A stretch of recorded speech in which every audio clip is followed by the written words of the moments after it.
I got into wheelchair fencing. It's a funny story actually, after my doctor told me that I'd never be an athlete. And I guess for me, that's when the idea was born, why not? And so I Googled a bunch of sports and I knew the Paralympics were just around the corner. And I thought, God, wouldn't it be amazing proving everyone wrong, proving myself I can, if I could take up a sport, qualify in the quickest time possible. And in 2021, I made my debut at Tokyo, where we won 2 medals. So my advice to anyone who is nervous about trying something new or being scared about it, I get it, I understand, trying new things is always really scary, but often, for me anyway, what's scarier is a life lived not trying new things and living in fear and living, looking back and thinking, God, I wish I tried that, because often the things in life that I regret most, they're not the things that I did, they're often the things that I didn't do.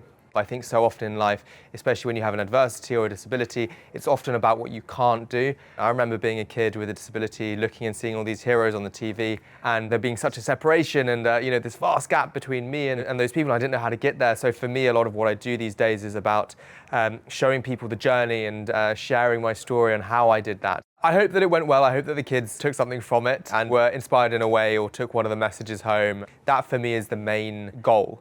For me, it's about, even if I could have one person in that room who takes something from it and thinks, God, you know what, I'm going to do that thing that I've been putting off, that thing that I was too scared of doing, that could be our next Olympic champ. So we should really be inspiring them as much as possible and helping them chase those dreams. The one lesson that I hope that the guys take home from this is to not limit yourself, to not let people make assumptions on you based on what they think you're capable of.